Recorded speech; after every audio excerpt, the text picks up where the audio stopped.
Glad you're here this morning as we continue this together. And this morning as we look at this purity of heart and as we spend some time on this, I don't know if you've had anything that's like, where you think of something that's pure, something you've had where it's like unadulterated, it's undivided, it's just a single thing. They say you're supposed to do this a lot when you eat certain foods, that if you can find something that just has one ingredient, then you're probably the best off.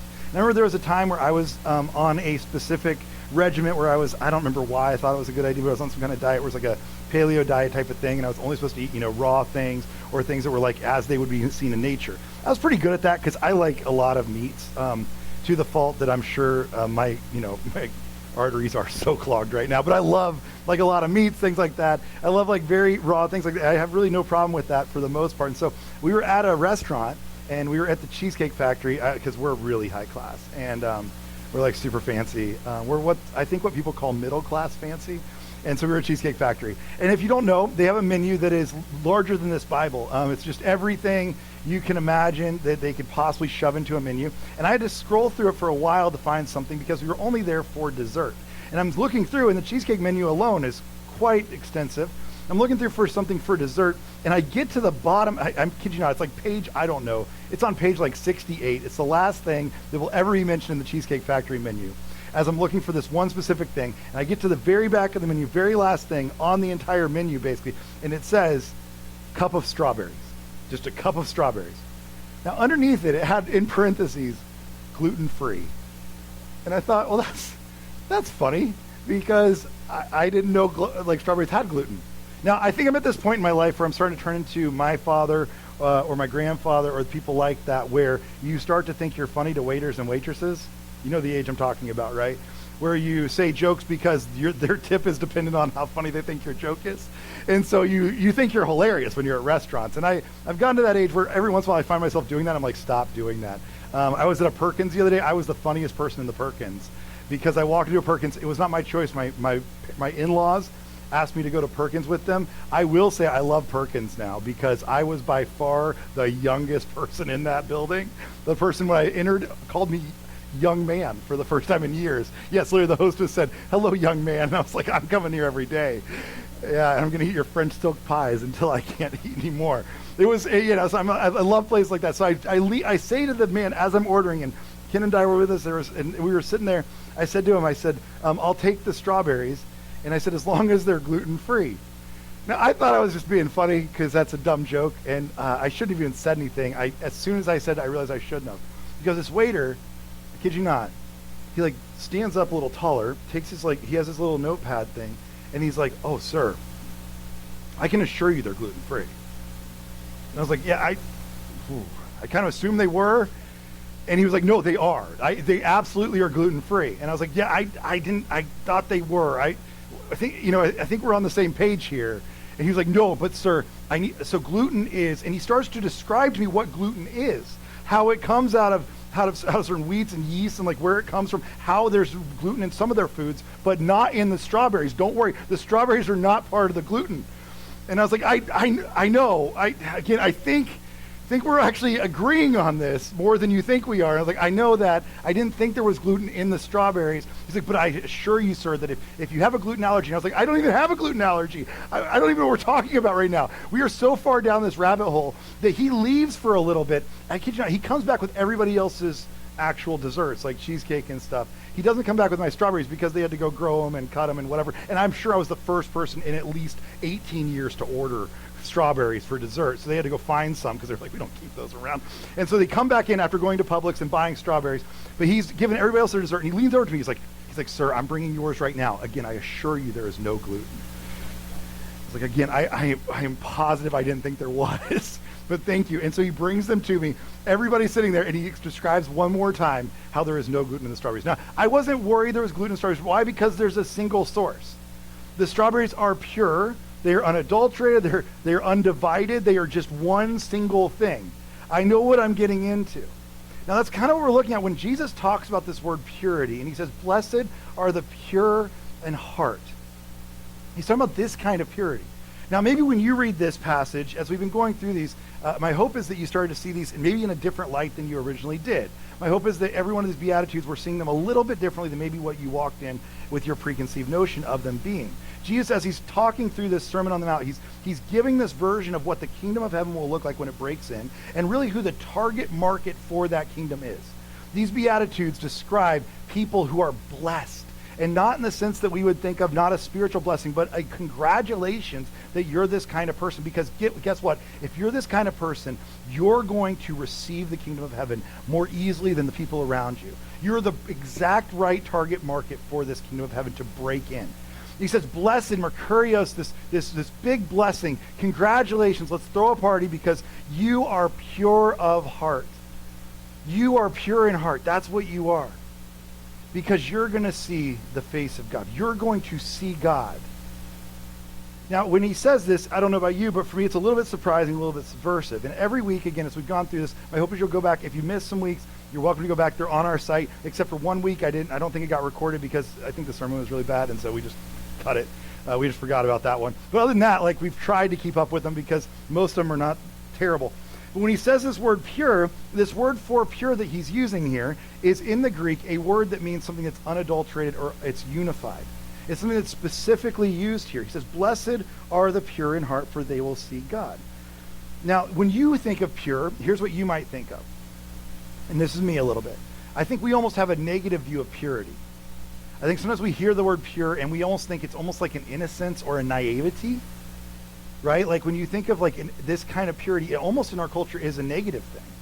It's almost like you're so naive, you're so innocent, you're so vulnerable. That's what this can mean to us. Right? Have you ever thought about, I don't know if you've ever thought about this before, but again, people that are seen as pure, sometimes they almost need to have some more street smarts attached to them to make it in this world. It's almost like, oh, you're a little too naive to maybe make it through this world. I remember my wife had a roommate in college who earnestly one day, we were driving her car somewhere and she was about to run out of gas, and we were like, oh, we should probably stop and get gas. And she, I kid you not, earnestly looked at us and she goes, it's fine, I've got some bottles of water in the back. And I was like, I'm sorry, I don't see the correlation between the gas in your car and the bottles that are in your trunk. And she was like, well, I'm sure we can just put some water in there until we get to the gas station. And I was like, oh no. Oh no, how did you make it to college? How are we in the same school together? And she went on to become an educator, which felt great. Fortunately, she now educates kids in England, so their kids are the ones that have to deal with it. That's the good news. But I remember thinking the naivety of just oh my goodness, you bless your heart. You've not been out much, have you? You don't know what you're talking about. And don't tell other people that water could fill up your gas tank because goodness, we'd all be saving a fortune right now, wouldn't we? On just using water instead of gas. What a brilliant idea. And there are people that are like this, and almost it's a negative thing. We see it as almost this negative thing where people are seen as pure and maybe innocent, and maybe it's a bad thing. I know that I deal with this because my kids are homeschooled, and they are innocent and naive, and yes, they know how to make their own bonnets out of curtains or whatever is laying around because they're homeschooled. And that's how homeschool works, probably. Or maybe you grew up with purity as almost a negative term, or maybe you have some baggage with it, where it's almost like this, not a negative thing, but it's almost like this purity culture thing. Remember when you were growing up, maybe else grew up in youth groups where it was a big purity culture thing, and you had your purity ring that you wore alongside your Toms and your Switchfoot t-shirt or whatever it was. Right? And so there's this big thing on purity, and purity kind of in that time became associated with almost this perfection, that these two things kind of went hand in hand. I'm not saying purity culture was all bad. There were some good things that came out of it, but there was also some real damage done on how we treated people and how we treated this specific thing around sexuality. There were some real negative things that sometimes came out of it, but some good things as well. Maybe you grew up with that kind of thing. But either way, whatever you grew up with in purity, maybe the way you've seen it, the biggest thing that we usually come out of it with is we think it's a perfection. Purity is like perfection, and that's a lot to live up to. The pure of heart being a perfect heart is a lot to take in. It's kind of overwhelming. It really is overdone in what that means. It's kind of overstated because that's not really what the word means. The word pure here in the Greek is a word that actually means clean, it means pure, or it means clear. What that means is that it's something that doesn't have anything else in it. So think of like a water as the word picture you would use here. When there's something that adulterates that water, it will change colors, it will look less clear or pure or clean to you. It's pretty noticeable. Today I was walking around, I had a water bottle in my hand, and Marie said to me, she goes, "Why is your water so green?" And she thought it was contaminated. And it might be, I don't actually know what that word on there means. It might be Hawaiian for contaminated. I'm not sure what it means. Like, I don't know what that word is. But it is Hawaiian water, I'm sure, imported directly, because I'm pretty fancy. I got it at Wawa.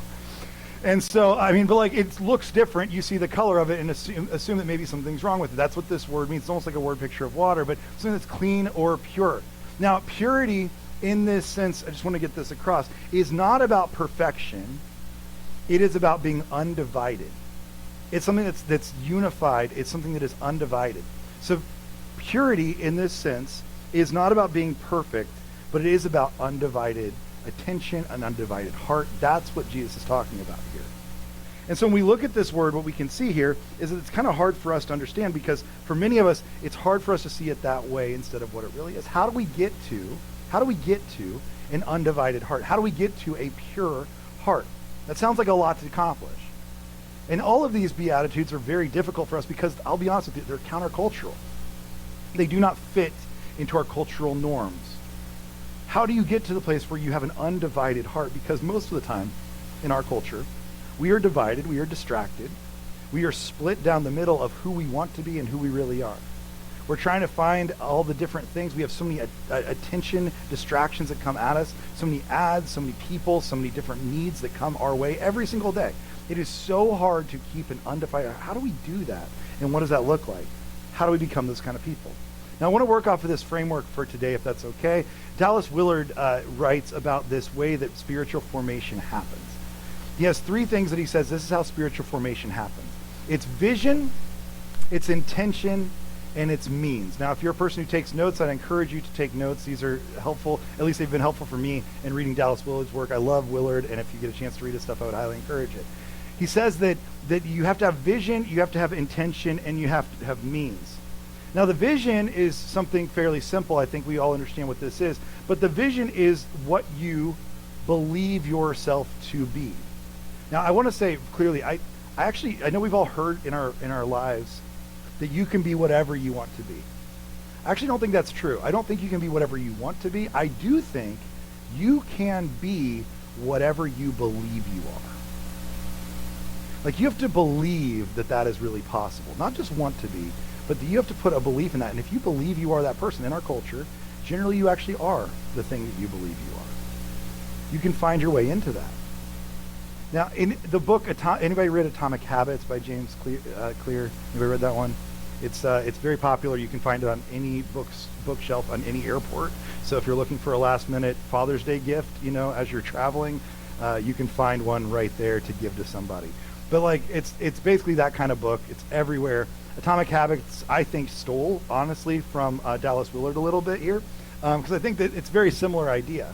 In Atomic Habits, James Clear kind of writes that what we're supposed to be is whoever you believe yourself to be. So what he says is, instead of saying that I am training for a marathon, you say I am a runner.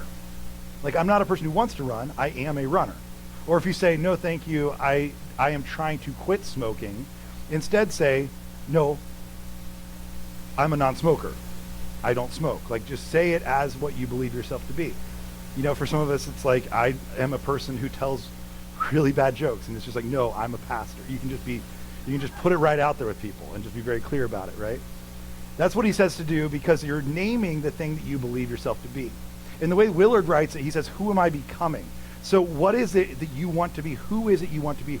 Who are you becoming?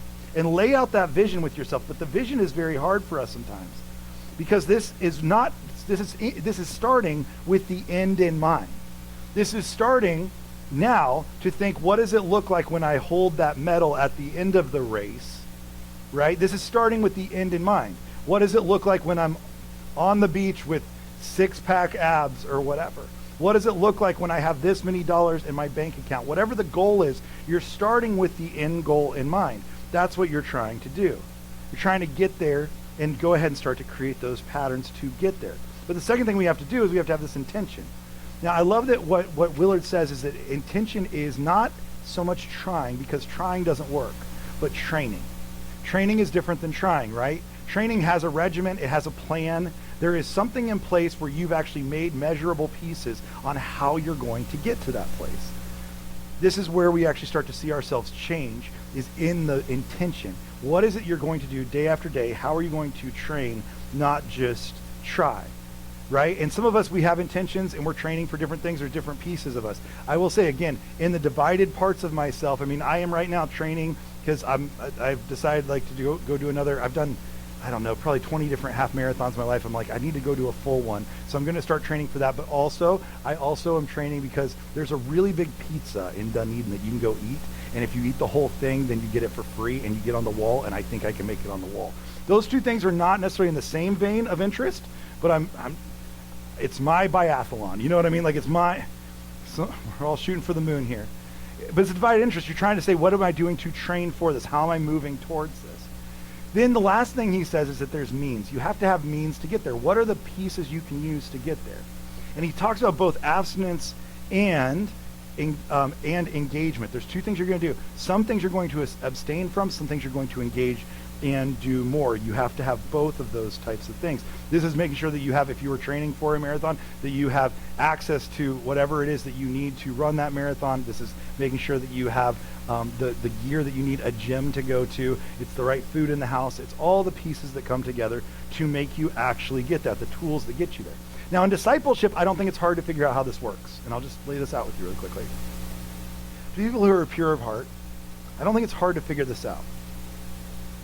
Like the vision of who am I becoming is not hard to figure out. We are people who our vision of what we want to look like is like Jesus. We're not going to exactly attain exactly who Jesus was on this earth, but we want to be like Jesus. I would actually argue in a way, and I'm not trying to take away divinity of Jesus, but we've talked about this before in here. I'm not trying to take away the divinity of Jesus, but one of the things that you can find of Jesus is if you read through, especially read through the Gospel of Luke, and what you'll find is that Jesus, yes, perfect man, yes, God incarnate, but also a man who lived completely full of the Holy Spirit, which seems to be something that's also available to us. That wasn't just Jesus had a lock on that claim. He wasn't the only one who had this available to him. It seems, I don't know if you remember, there's times where he says things like, you will do greater things than I. Now, I don't think he's saying like you're going to do better things. Like, I don't think you're going to come back from the dead, if I'm being honest with you. I don't think you're going to do that, but not maybe in quality of miracle or quality of things, but in quantity, yes. Because the Holy Spirit is now with more of us. I do believe he's talking about that.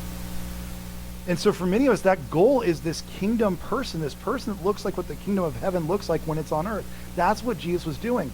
He was honestly showing a model of what it looked like when the kingdom of heaven invades earth, when heaven is lived out in its perfection, in the midst of the brokenness of earth. That's what Jesus did. That's what his model was, and that's what we're supposed to look like. We know what the vision looks like. I don't think it's hard for us to figure out. I would encourage you, read the Gospels and read them a lot of times. Go back through them, read what Jesus did, and become like that. Make that a template and a model for yourself. That's not a bad thing. I think sometimes we get afraid of that because we think, well, Jesus is too lofty because he was perfect and I'm not. I agree with you 100%, but he doesn't seem to think that's impossible. You seem to think that's impossible. I'm not saying you're going to be divinity. I'm not saying that, but I do believe that the life he lived and the lifestyle he lived on this earth is what he wanted everyone else to aspire to, or else why would he take on disciples? If he was like, hey guys, come follow me. I want to spend 3 years with a bunch of teenage boys.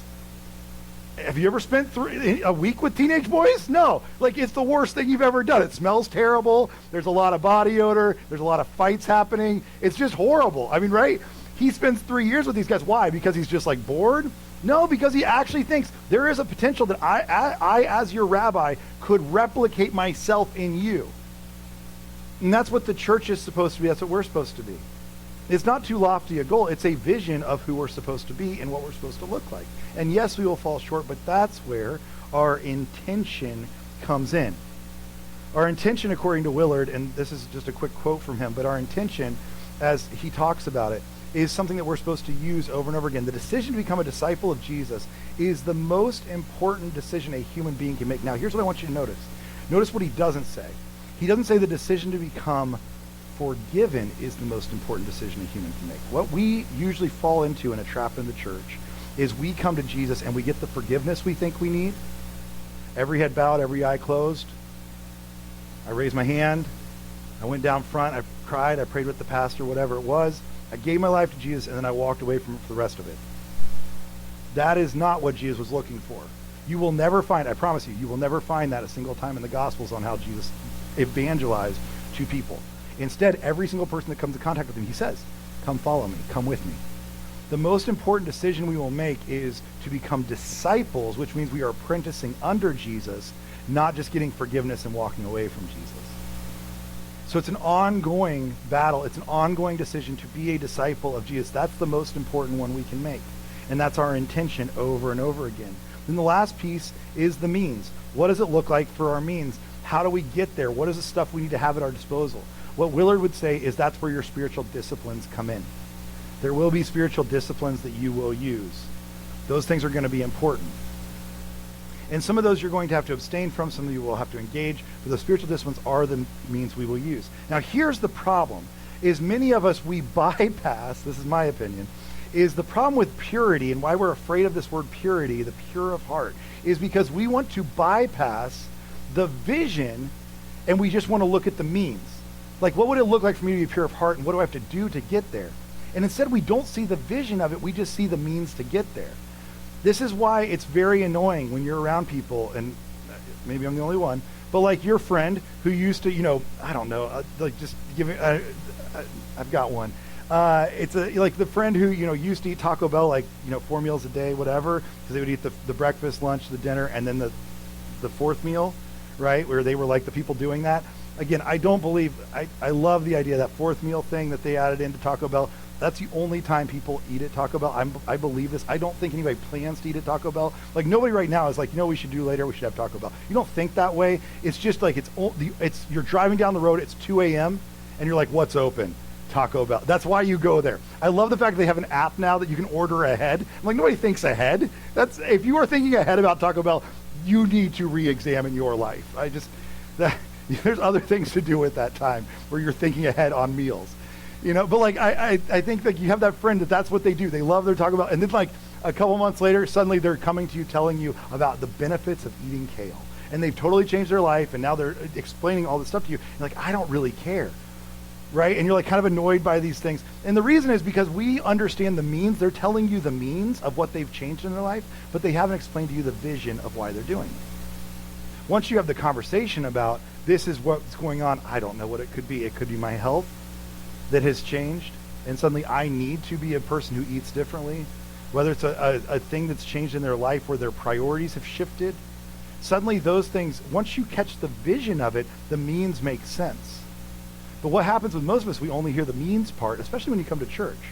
I think a lot of times you hear the good and the bad. You hear the right and the wrong. And we love to tell you what you're doing right and what you're doing wrong. We love to tell you all the things that you should change about your life. But we don't give you the vision of who Jesus is and why that's so much better. If you don't have the vision of why Jesus' way is better, why his life is better, why seeing Jesus for who he is better, then the rest of the means will never matter to you. And so what Willard is saying, we have to start with the vision. I believe that personally, that we have to be people who do that, because I'll be honest with you, if I wanted to start off by running a marathon, the last thing I want to think about is all the sweat that I'm going to have to lose and all the blisters on my feet. But I want to hear the vision about the medal that I'm going to get at the end and how it's going to look like when I walk across or roll across or crawl across that finish line, right? I want that picture in my mind. For many of us, we have to find our way to find the vision first, and that's what's so important to us. There was a shipbuilder who wrote, and you probably have heard this quote before, there's a shipbuilder who was French. And he said, if you want to build a ship, he said, don't drum up men who gather the wood, divide the work, and give orders. Instead, what do? You teach them to yearn for the vast and endless sea. You have to have the vision first. That's the first thing that matters. I promise you, no kid is going into a music lesson this week who's thinking all I want to learn about is scales and charts, but I want to go in because I want to be a musician who can play along with these things, or I want to be on a stage, or I want to perform this thing. No athlete is going in because they want all the pain that's going to come with it, but they want the moment where they hit the game-winning shot or score the game-winning goal. That's the vision that we have to have. And when we see ourselves in the light of Jesus, when we have him as our vision, it flips everything. And notice what happens in this passage is that to understand this passage, we have to read it in reverse, because the vision happens at the end of the verse. Notice how the verse ends. Remember, it says that blessed are the pure in heart. Why? Because they will see God. The vision is that they will see God. We have to read it in reverse to understand it forward. When it says they will see God, this is a pretty clear allusion, most people believe, to Psalm 24. Remember, Jesus would have taken this from a lot of other places in Scripture. And Psalm 24 uses very similar languages. You've probably heard this passage before in different ways. This verse is kind of the hinge for this entire passage that Jesus uses. 5:8 and Matthew 5:8. This hinge, it comes out of Psalm 24. You've heard some of these words before. This is what it starts off with. It says, the earth is the Lord's and everything in it, the world and all who live in it. For he founded it on the seas and he established it on the waters. Then he goes on to say, who may ascend to the mountain of the Lord? Who may stand in his holy place? Here's the verse you probably heard, especially if you were part of the passion worship of the 90s. He who has clean hands and a pure heart, who does not trust an idol or swear by a false god. That pure heart that we see Jesus talking about is referenced here. But notice the part before it is not just about specifically this one moment or this one instance. Psalm 24 begins with a picture of Eden. It starts off saying that he created the earth and everything in it. He created it on the seas. They're going back to Genesis 1 to show what was going on there. And it's not just about Eden being a perfect place, but it's about the ease with which you could find God. If you were looking to seek the face of God in Eden, it seems as though all you had to do was look around, because he was there. The beautiful thing about Eden was not necessarily was it a perfect garden, but the beautiful thing about Eden was that God was in it. There was no separation between God and man. He was just there. He's just strolling around. Like God's just next to you. I mean, that's wild sometimes to think about. Where he's just around, he's just there, he's just near you. There was no separation, and God's face was everywhere. It was the ease with which they could walk with God instead of what happened in Genesis 3 when instead they decided to run away from God. And God is with them, but now there's this mountain. Verse 3, who may ascend to the mountain of the Lord? This holy place is where God now is. He doesn't exist everywhere. He exists here. How do we get to his face once again? This is where God's face is. This mountain specifically was one where people were looking to go to see the face of God. This was where God's presence was believed to be dwelling, and this is what we will see in just a second. The mountain that Jacob and his well would be on and all these different things was on this specific mountain. It was a place that was holy and sacred to the Jews. Ever since Jacob had kind of had his encounter with God on it, it was believed that God was there. And he's saying, who can go there? Who can see the face of the Lord? Who's allowed to go there now? Because it's so different than it used to be. Everything's different than it was. No longer can we just find the face of God everywhere, but we have to go search it out and seek for it. Their vision was different. Their vision had become a people and a person who was divided in their interests. Because what happens in Genesis? What happens when there is this purity of heart and a purity where God is there with them? But suddenly, there's this serpent. There's a conversation that happens. And notice almost right away, their heart starts to divide itself. A serpent comes along, and what he does is he doesn't fully take away their vision, but he distorts it. And he says, did God really say? I love that line. This is what the serpent says. He doesn't start off with, did God say to you? He says, did God really say? Are you sure that that's what God didn't want you to do, was eat this fruit? You sure? I'm just asking questions, you know? did God really say that? And suddenly this purity of heart that would have been set on the face of God being all around them starts to divide itself. You can see it fracture in real time. Where it's like, well, there was God, but then there's also, well, there is this fruit here. I'm kind of interested in the fruit as well. Seems good. It actually says, that Eve says that it's good and pleasing to the eye. Their vision that was once on one thing is now on multiple things. The eye is divided, but the heart is even more divided between what it wants. And now, the only way to see God in verse 4 in this passage in Psalm is for those who are able to unify those things again, to have undivided hearts. Notice what it says in verse 4. Who can go back to that place? Who can see the Lord? Who can stand in his holy place? The one who has clean hands and a pure and undivided heart.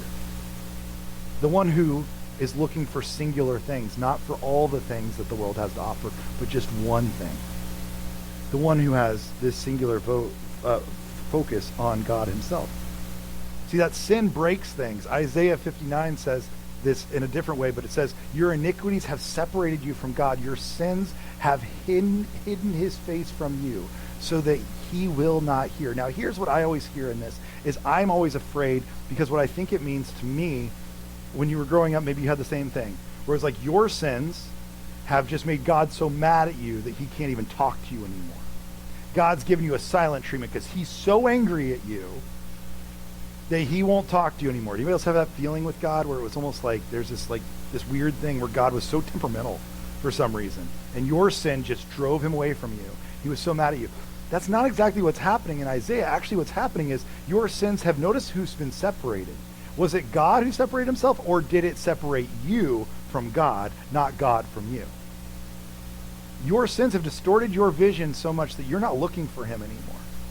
Your sins have distorted your vision so much that you're looking at all the things of this earth, all the things of this world. Your sins have created a different form of vision with you, and it's now distorted. It's not blindness, it's just a distortion of what the truth is. And many of us, I think that's how we see things. We have our vision distorted. St. Augustine of Hippo, he would write about this a little bit too, where he would say sin distorts the organ of perception.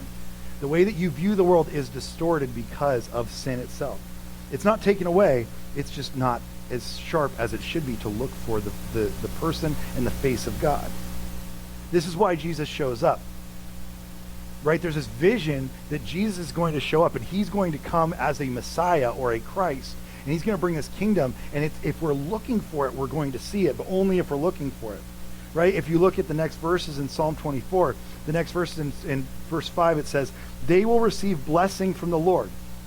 This is future leaning now. This hinge verse, it started off going backwards, now it's going forward. They will receive blessing from the Lord and vindication from God their Savior. Such is the generation of those who seek him, who seek your face, God of Jacob. Notice what they need to seek. They're seeking with their whole heart, with purity of heart, with undivided hearts, the face of God. That's who they're seeking. It's interesting too, because they say that there's this God of Jacob, again, the mountain of Jacob. And if you remember, this Messiah, Jesus, shows up on this mountain in John chapter 4. Do you remember this? It's one of his first conversations he has in the book of John. He shows up in the book of John, chapter 4. He goes to this mountain, this same mountain. And there's a woman there. Do you remember this woman? She's a Samaritan woman. And she has come to the well in the middle of the day because she doesn't want to be around all the other people. Because the time that everybody else would come would be morning or evening when it's coolest to come to the well. But she comes in the middle of the day when it's hot because she knows nobody else will be there. So she shows up to the well and she sits on the side of the well talking to this man that she's never seen before about this mountain of Jacob, saying someday we're going to worship here and we're going to have a Messiah who comes here.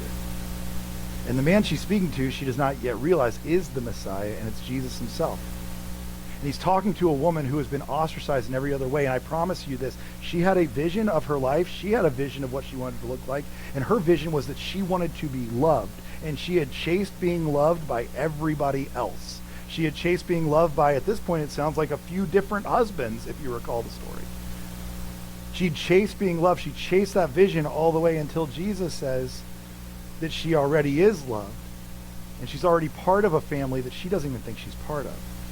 She thinks as a Samaritan, she's outside the family, but Jesus actually welcomes her right in and says that she is loved and she's part of this, and they were going to worship together on this mountain.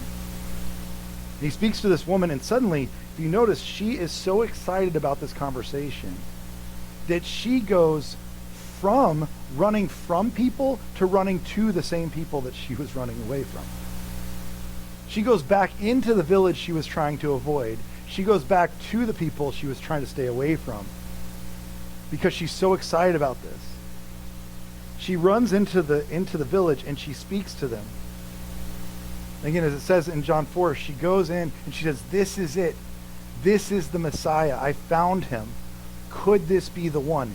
Is this the Messiah we were looking for?" In John chapter 4. This woman at the well. I think she suddenly realizes what her heart has been looking for. And suddenly it's not scattered between all the other things of this earth, but it's unified on the face of Jesus. Is this the Messiah that we were looking for? Is this the one that I've been searching for this whole time? Suddenly her purity of heart comes back together. Rich Viedas, the author, he writes about this a little bit, but Rich Viedas says that the pure in heart are known more for their God attentiveness than their sin avoidance. This isn't just about living in avoidance of sin. It's that you're looking for God, and suddenly something in her shifts. And she is looking for God, and she finds him because she's looking for it. Because she's searching with a pure heart, an undivided heart for the same thing. She's now paying attention to him. And what she's doing is she's paying attention. Back in verse 8 in the Beatitudes here, when Jesus says this, when he says, "Blessed are those who are pure of heart, for they will see God." The word he's using here for "see" is actually, it's a word that means to pay attention to. Not just to look at once, but to pay attention to.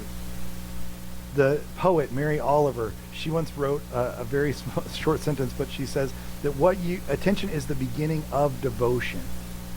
What you give your attention to is what you will give your life to. That's the reality. And to pay attention to this is so important, to pay attention to this God when you're seeing the face of God. If you're willing to do that, then Jesus comes along and says, Makarios, blessed are you. Blessed are you because you are pure of heart, because you're seeking the face of God. And when you seek the face of God with an undivided heart, you will find it. And what changes when we're seeking the face of God is not your circumstances, it's your vision. When we're seeking the face of God, it's not your circumstances that change. It's not suddenly everything else got better. It's just that your vision and what you focus on is more singular.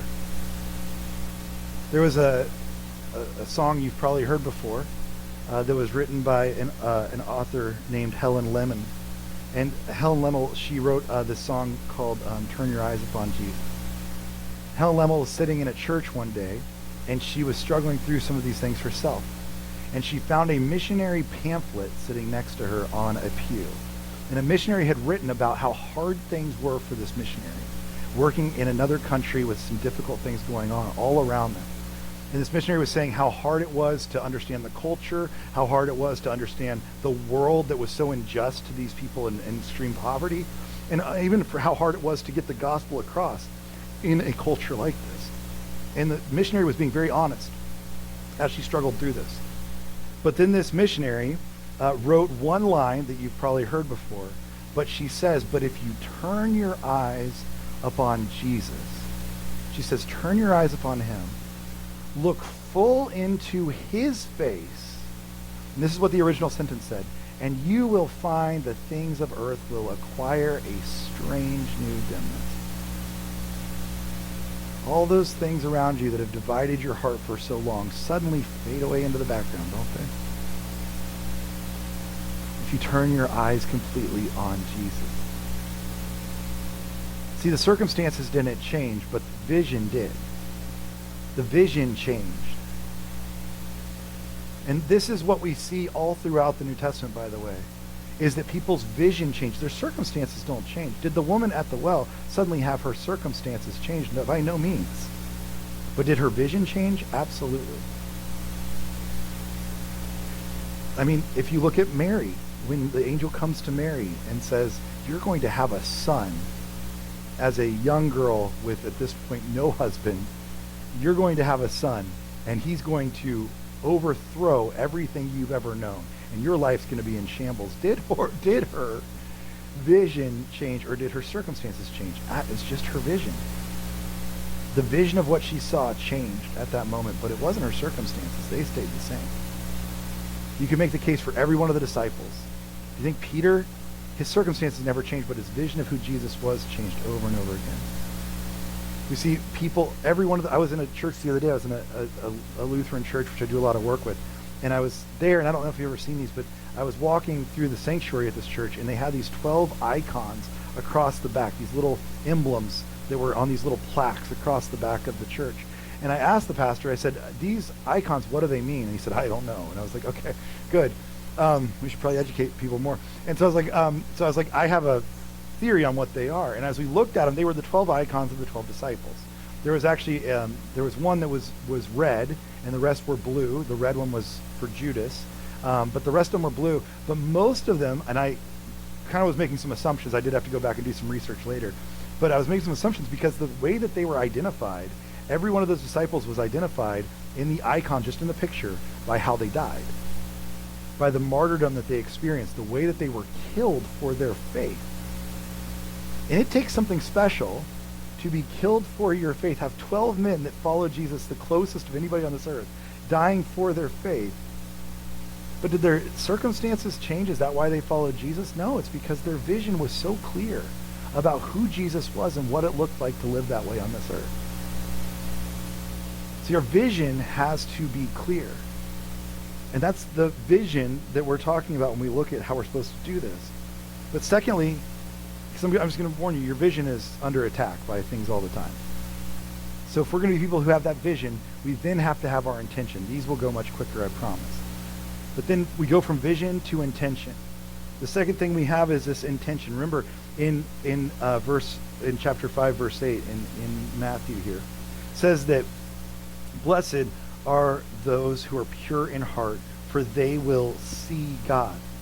Now this word pure, this is the intention that we have to have here, is this purity of heart. That's what we're working with. That's the engine that's going to drive us to the goal that we have. But what does purity mean? And there's two ways to look at purity. There's two ways to look at this. So purity, many of us know that pure would mean like an adjective, right? In some words, they can mean one or two different ways of saying the same word.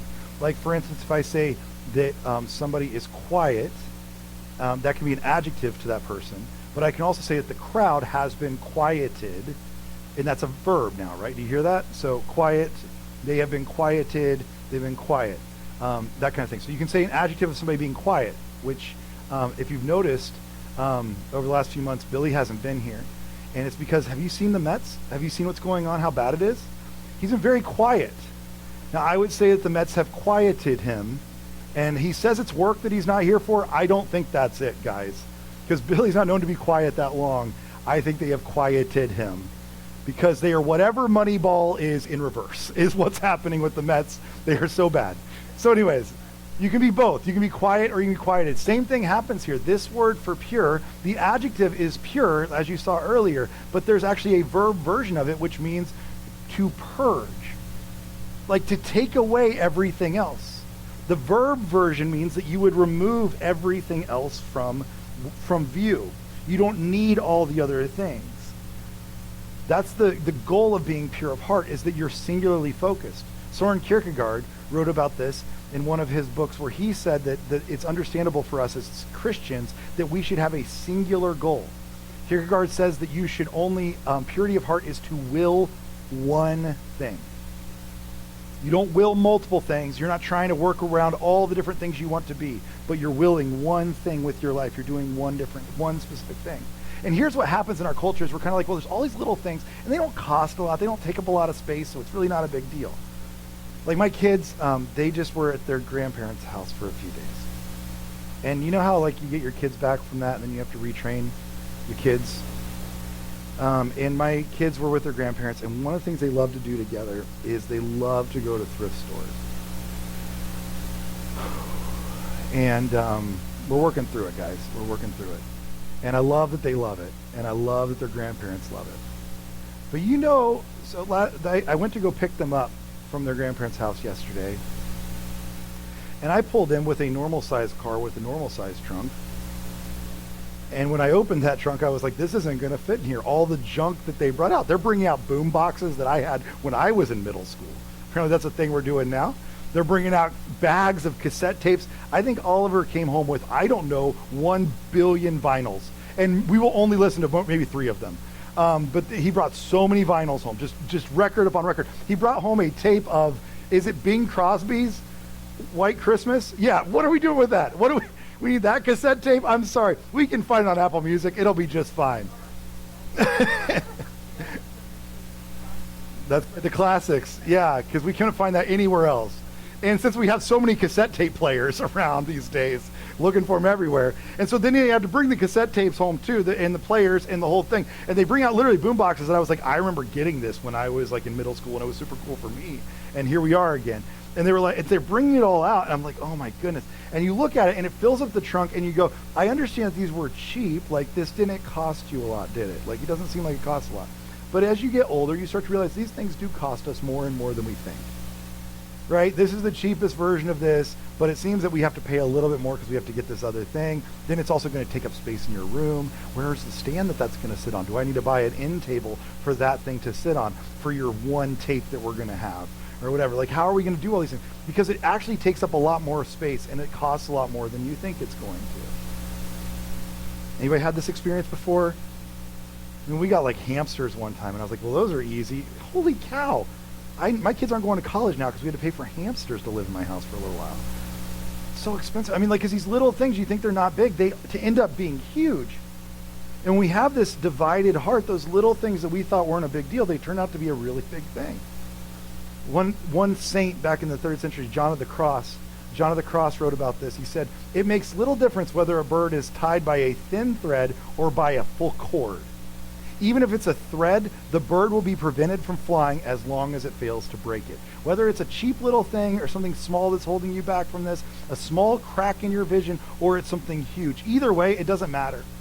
You won't be free of it until you fully can snap that cord and move on from it. It doesn't matter how big or how small it really is.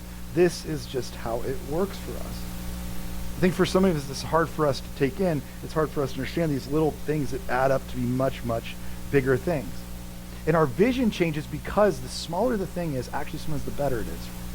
We're afraid of, and I'll just say this, I think in our culture, we're afraid of narrowing ourselves down to one thing. Like we're afraid to be like, what if this Jesus thing is the whole thing? Because the culture we're in wants us to be everything to everyone all the time. And what would it mean if we were only looking through one little lens? Isn't that too small of a lens to see the world? Like, haven't you experienced this where you're like, if I look through the lens of this Christianity thing, if I look through the lens of Jesus, that's too small of a lens to see the greatness and the grandiosity of the world. There's too much going on out there. And I would say maybe, but I also remember there was one time I had a friend who had this really cool contraption in their room. I was living in Wyoming when I was a kid, and if you've ever been to Wyoming, one of the great things about Wyoming is nobody else is there. If you've ever been to Wyoming, thank you. You doubled the population by being there that day, and they appreciate that. And I remember growing up in Wyoming, one of the things that was awesome was nobody was there, so there was no light pollution on anything. So when the sun went down, you couldn't see anything but the stars. It was magical. And I remember I had a friend, and he had this thing in his room, this contraption called a telescope. And what was crazy was I would have to narrow my vision down to look through that telescope. But when I narrowed my vision to just look through this little tiny eye hole, I could see more than I'd ever seen before. By narrowing my vision, it widened my world to understand things I've never seen before or understood before. When we focus in on Jesus, I promise you, you're going to see the world through a lens that you've not seen it before, and you shouldn't. It will be different than your political lens. It will be different than your social lens. It will be different than your relational lens. It will change all the ways that you see everything else. by narrowing your vision in on Jesus, it will open up doors to everything else. Meister Eckhart, who was a mystic from the 14th century, Meister Eckhart wrote about this. He said, God is not found in the soul by adding anything, but by a process of subtraction, which takes us to the last part of this, which is means. That we have to realize that we have means that we are working with. And most of those means are not additive, meaning are subtractive. Let me give you, again, the means in this situation in spiritual disciplines are your spiritual disciplines. That's what mostly Willard talks about, is that your means are going to be the spiritual disciplines you use or that you don't use. Most are additive spiritual disciplines. This is the ones we think of. We think of those that are engagement ones. We're going to add them to our lives. So the spiritual disciplines of engagement are things like prayer, there's scripture, there's worship, there's serving other people. Those are all good, and we hear those all the time. But what we think in our lives is we think, well, then what I need to do is I just need to add these into my schedule. So I just got to get these on the calendar, and then I'll be in good shape. That's fine, and I don't disagree with that, but I will promise you, I don't know if you have this issue the way I do, but to put something on my schedule, I have to remove something else. I don't know if anybody else has this problem. To add something into my life, I'm going to have to remove many other things to make that one thing happen. So there's also disciplines of abstinence, those things that you abstain from. And he would write that there's things like solitude, where you're going to have to actually find space for yourself. Silence, where you're abstaining from talking. Fasting, where you're abstaining from food or from other things that have taken over some form of disciplines in your life. Frugality, where you're a person who wants less and you're living on less intentionally, which is one of the most countercultural things we could ever imagine. Secrecy, and I love this one. This just means keeping your mouth shut about things you need to keep your mouth shut about. I don't know about you. That seems to be one that we're really bad at as Christians. Because we love to talk about other people as long as you end it with bless their heart, you're good, right? You can say whatever you want about somebody, then you're like, oh, but bless their heart. You're like, yeah, bless their heart. Yeah, absolutely. They're going through a terrible time. We made it a prayer request. We did it. I like this one too, sacrifice, actually having to give something up to get something else. And that's what most of this is about. There are those goals of abstinence. Jonathan Ive, who was actually a creator of the iPhone of all things, once wrote that to say yes to one thing, that there are 1,000 no's for every yes. Every one thing we do, we're saying 1,000 no's to everything else. And this is the way it works for many of us. It's hard for us to put our head around that because we don't want to believe that. But many of us, that's what we have to do. I don't know, I don't know how you deal with restaurants. We were at a restaurant last week and we were talking about some food, different foods. We were talking about Thai food and Indian food and whatever. And I remember, I think it was Eric and Marie were telling Marie, you would love Indian food. And Marie was like, I would not. Now, if you don't know Marie loves two things in food. Mostly if it's all white, if it's just if you could make a plate that is white and then put the same color on top of it, of mashed potatoes, white chicken, you know what I'm saying? Just like a chicken breast. Things that you're there's no color on that plate. She loves that. That's her favorite. But if there is going to be color, make sure it's a lot of carbs. You know what I mean? It's got to be like mac and cheese. And it's not an advanced sense of food or a palate that's advanced past maybe third grade. Most of it is still a lot of chicken tenders and macaroni, that kind of thing. She loves that. We've not really moved past that yet. And it's fine. We're working on it, Every once in a while we sit down, I do the whole here comes the plane, and nothing's worked yet. We've tried. And so this is her palate. This is what she likes. And you know why she likes it, I think, is not just because she enjoys the food. I think that's part of it. I think she's terrified of the choices, and we've talked about this before, because my wife is the only person who can make a drive-through into a very slow through. She can make it go very slow. We pull up to the thing. It's a Chick-fil-A or a place that we've been at least 1 billion times. And I don't know if you know, they don't change their menu. It's not like a new thing. We pull up every single time, and she's like, give me just a second. So we look at the board, and I'm like, they've got chicken or chicken. Just in different forms. And she's like, yeah, I just need a second. I'm going to take the chicken nuggets with fries. Yeah, nobody saw that coming. And we could be at the same place at a Cheesecake Factory. I promise you the same thing will happen. She will look through all 37 pages. That's why we don't go there anymore. Because she will go through all 37 pages, not looking for the strawberries, but just to find the chicken tenders again. And that's where she'll end up, because she doesn't want to have to make a decision about something else.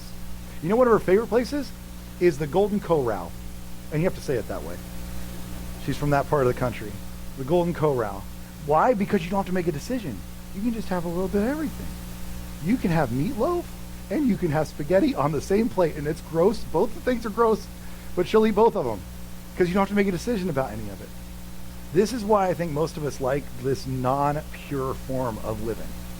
Is honestly because we don't have to make a decision. We don't have to choose to eliminate things from our lives. We just can keep adding in things from the world. But Jesus doesn't seem to work that way. He doesn't say just keep adding in things. He actually is more about subtraction than he is about addition. More often, he tells people what not to do and how to stop doing certain things that are patterns in their life than he tells them what to add into their lives. Right? He sits with the rich young ruler and says, you need to sell everything you have and then follow me. Many people, he tells them they need to drop the religious act they've been following and come to follow him. Somebody tells them they need to leave their family, leave the people behind, and come to follow him. He has a lot more subtraction than he does addition. And for us, I think that's really hard because we live in a culture that wants more and more all the time instead of a little bit less. And you and I deal with the same thing because let's not kid ourselves. I want to be really, really generous like Jesus wants me to be. But I also want to have a lot of stuff. You know? Like I want both. Or sometimes, like, I want to be a person who's really giving and really does those things, but I also want to be a person who, like, my career is really good. I want to have, like, the best career. You know? I want to have both things happen at the same time. I want to be really deep spiritually. I want to spend a lot of time in the Word. I want to be able to understand things at a deep level and really focus on Jesus. But I also want to keep up with every single series on Netflix or whatever it is. I want to play all the games on my phone, but also know all the things about Jesus. The pure of heart have to choose one or the other. And there's a choice that's being made here. What do they want to see? What's the vision they have? Once again, Meister Eckhart from the 14th century, he said, God is not found in the soul by adding anything but this process of subtraction. And what happens to this woman when she comes face to face with this Messiah? What happens when she sees Jesus for who he really is? Notice what happens in John chapter 4. She has to leave her water jar. She leaves something behind because she's found something way better. The thing she came for, to get water from this well, that's suddenly irrelevant. It's grown strangely dim, as one author would say. Suddenly it doesn't matter as much. And she runs back into the town to tell all the people, come and see a man who told me everything I ever did. Could this be the Messiah? And she invites others to come see the face of Jesus as well.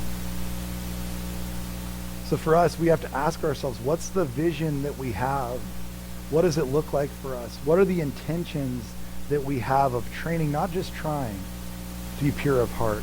And then what are the means? What are the additive and subtractive things we need to look at in our lives so that we can be the people that Jesus talks about when he says in Matthew 5:8, blessed are the pure in heart, for they will see God.